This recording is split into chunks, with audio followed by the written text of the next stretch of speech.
Hey everyone, and welcome back to Canine Dog Talk. Let's get right into it.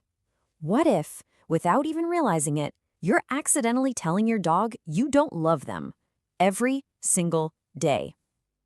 I know, it sounds crazy, right? But today, we're going to break down 7 super common things we all do that in our dog's language can feel like a total slap in the face.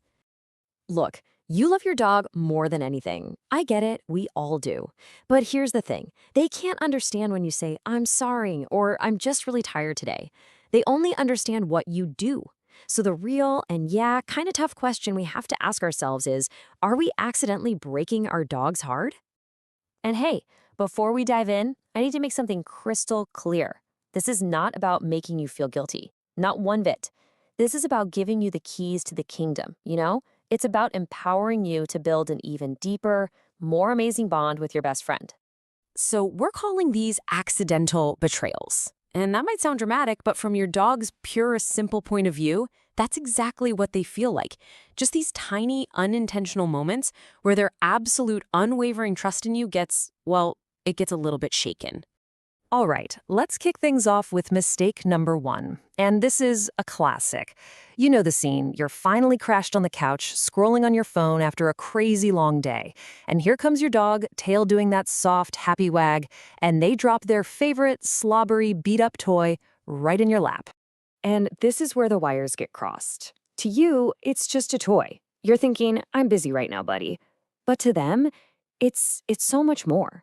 When your dog brings you their most prized possession, they're not just saying, let's play. They're saying, I trust you with the most important thing I have. You are my entire world. So when we just mindlessly push it away, they don't hear maybe later, they just feel, I don't matter right now. Okay, mistake number 2. And I'm gonna be honest, I think every single one of us has done this. You see your dog twitching in their sleep, having a little dream, and they look so adorable you just have to reach out and give them a pat. Or maybe it's time for their morning walk, so you give them a little shake to wake them up. It seems harmless, right? Well, think about it. Imagine someone just jolting you awake. Your heart would be pounding before you even opened your eyes, right? For a dog, it's that, but cranked up to 100. A sudden touch completely bypasses their main warning systems, their nose and their ears, and it smacks their ancient fight or flight reflex right in the face. Their body is flooded with cortisol, that's the stress hormone, before their brain can even go, oh, hey, that's my person. If this happens over and over, they start to learn that deep sleep, well, it isn't really safe when you're around.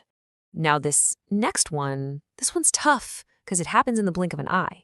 A huge clap of thunder, a firework goes off outside, and your dog is just a trembling, terrified mess, trying to hide behind the couch. And your patience, it just snaps. In that moment of pure panic, your dog is looking to you. You're their rock, their safe place. But when you get frustrated, when your voice gets sharp and you tell them to knock it off, you just became a part of the storm.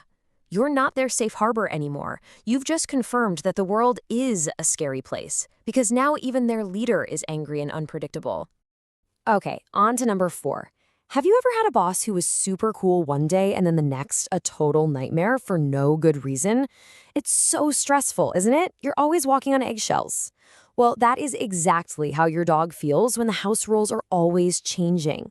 I mean, a dog's brain is literally built to find patterns. They need things to be predictable. So when jumping on the couch gets them a belly rub on Monday, but a scolding on Tuesday, they can't figure it out. It creates this constant low-level anxiety where they're always trying to guess what mood you're in instead of just feeling secure and safe. Mistake number 5 might seem totally harmless, but man, it can really chip away at your dog's confidence. You're at the dog park, you see another dog sitting perfectly still, and you look down at yours, who's maybe pulling on the leash a bit, and you let out a big sigh and say, why can't you be more like that dog? So here's the deal. Your dog has no idea what comparison means. They don't understand the words, but what they are absolute masters at is reading your energy. They feel the warmth just disappear from your voice. They see your attention and your admiration shift to another dog, and all they know is that in that moment, something is wrong with them, and they have no idea why. All right, number 6 is all about your dog's personal space. You decide the living room needs a refresh, so you start rearranging furniture, and their bed gets moved to a new spot. To you, it's just decorating. To them, it's like an earthquake just shifted their entire universe. You see, a dog's spot, it's not just a comfy bed. It's their anchor. It's the home base for their entire safety map of your house. It's this one fixed spot that smells right, the sounds are familiar from that specific angle, the view is predictable. When you move it, you've basically just unplugged their sense of security. They feel totally lost, and it is incredibly stressful for them. And now for our final one, number 7. And I think this is the one that really hurts the most for a lot of us. You walk through the door after a long, draining day at work, and you're hit with this tornado of pure, unfiltered joy. A dog that's jumping and spinning and just so ecstatic because you, the best part of their day, are finally home. At that moment, your dog's brain is flooded with oxytocin. That's the love hormone. They're being completely vulnerable, showing you all the love they have. And when that explosion of joy is met with a sharp down or no, it's like getting doused with ice water. They don't learn I shouldn't jump. They learn something so much more heartbreaking. Showing my human how much I love them is bad. Okay, I know. Some of that was pretty heavy, and it's easy to start feeling a little down. But listen, here's the absolute best part. Every single one of these things is fixable. This isn't about being a perfect owner. It's just about shifting our mindset a little bit and finally learning to speak our dog's language. So, let's totally flip the script. Instead of just reacting to what we think is bad behavior, let's start focusing on clear, consistent, and loving communication. And honestly, it's way easier than you might think. So here it is, your new cheat sheet for speaking fluent dog. Step 1, acknowledge their gifts. Even if it's just for 10 seconds, a soft thank you and a quick pat. Step 2, protect their peace. Wake them up with your voice, not with a sudden touch. Step 3, be their safe harbor in a storm, that calm presence they can always count on.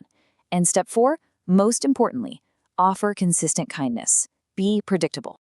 And look, if you only remember one thing from our talk today, please let it be this. Your dog doesn't need you to be perfect. They just need you to be predictable and safe. That feeling of safety, of knowing what they can expect from you, that is the bedrock of an unbreakable bond. So I want to leave you with a little challenge. What is one small change you're going to make starting right now, today? Maybe it's just putting your phone down for 2 minutes when they bring you that slobbery toy. Maybe it's finally deciding as a family that the couch is always okay or never okay. Whatever it is, I promise you, your dog will notice. If this explainer helped you see your best friend in a new light, even just a little bit, I'd love for you to join our Canine Dog Talk community. Go ahead and hit that subscribe button, and let's keep learning about our incredible four-legged family members together. Thanks so much for watching.